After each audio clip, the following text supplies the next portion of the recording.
I'm not going to throw up my mouth from this one. Like No, Google is saying that they want to take a step toward protecting fair use on YouTube and really kind of enforcing it and helping the people who are being attacked by DMCA takedowns that are not particularly valid.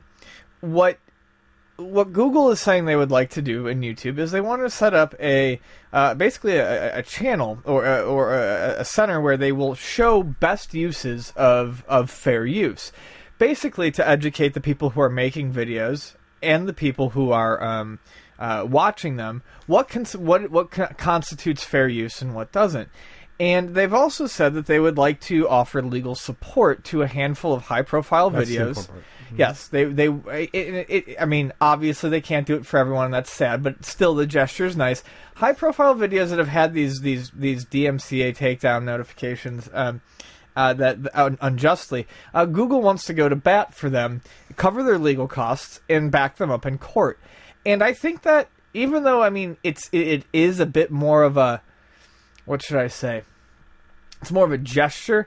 I think it's a very good one. I think it's an important one to take, and I think it's going to I don't think we're going to see an immediate change, but I think in the long run it's going to help things. I think it's a little more than a gesture, but okay, sure. But fair. I guess what I'm just trying to say is for it to enact meaningful change, it's going to take longer. But yes, it is more than a gesture. I think it's a pretty stand-up fucking thing for Google. It's more than symbolic, because then it shows... Because basically what happens is you have these... It's almost like patent trolls that have popped up that say they claim this music they really don't claim, or videos they really don't claim, because it's not that hard to get into and do. Hate to say it. And so it discourages you at least saying that, okay, I'm not going to get away with this 100%. There's a chance that this can come back to bite me in the ass, and Google's got money. Yes. So if Google decides to come after me... they're going to hurt me. So maybe I'll think twice about doing that. Gonna hurt me. But you don't see what I'm saying. Yeah. Because you can go after a big video with 1 million views saying, well, I can claim this song. And then the way the process works is that when it goes into a dispute, it's up to like 30 days where then even if that person who filed the dispute was fallacious, they can claim the money for that video for 30 days. Oh, it's immediate, right? It happens immediately as soon as they put the claim in. They could be totally wrong. That's happening with me right now. I have someone claiming from my Panic Restaurant video, I use the intro Ninja Gaiden track for about 12 seconds. 15 seconds at the end when I get mad and I kneel down and Allison leaves me. Wow, that video was a long time ago. I shot that like 6 years ago. Anyway, someone claimed that song because is used in one of their songs. It's one of these houses that sells music. But the Ninja Gaiden song is used by someone in a remix. They don't have the right to use that song that Tecmo owns in the remix. No. So they're not claiming the original Tecmo song. They're claiming the remix that illegally uses the Tecmo song. So if it was Tecmo coming after me, that's one thing. But it's this other company coming after me, so I'm now disputing it. If I was a cartoon, my pupils would be doing the rotate thing. That's the misuse of the system. Right. So now I'm disputing it.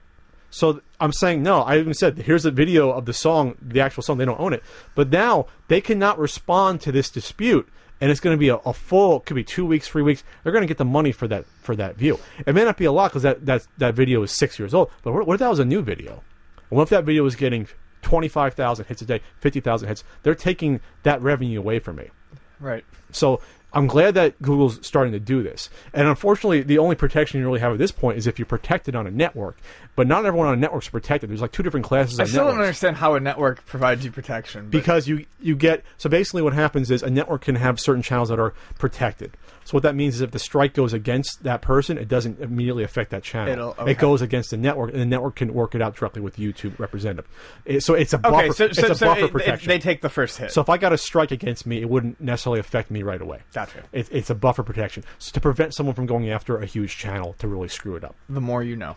So yeah, I'm teaching you, Ian. Yes. I'm not here just for looks. So I would hope not. So this is good. The fact that they made this public is good. Let's see long term if this actually has beneficial. I wish they could do more. I wish Google has the money. They could do a team of lawyers to help out channels to come around. Even an advisory board of a couple lawyers on staff that you can get in touch with. Even the network to say, what about this? Can you go to bat for us? We'll look into it. To even contact and to scare away the ones that are obviously trolling. We'll just say copyright trolling. even to scare them away with a letter, that would be enough to keep, I'd say, 80% away from doing it. Okay, fair enough. Yeah, I mean, you make a good point that little gestures can mean a lot here. Not everyone needs to be backed up with 100% financial support for this to make a difference. Sure.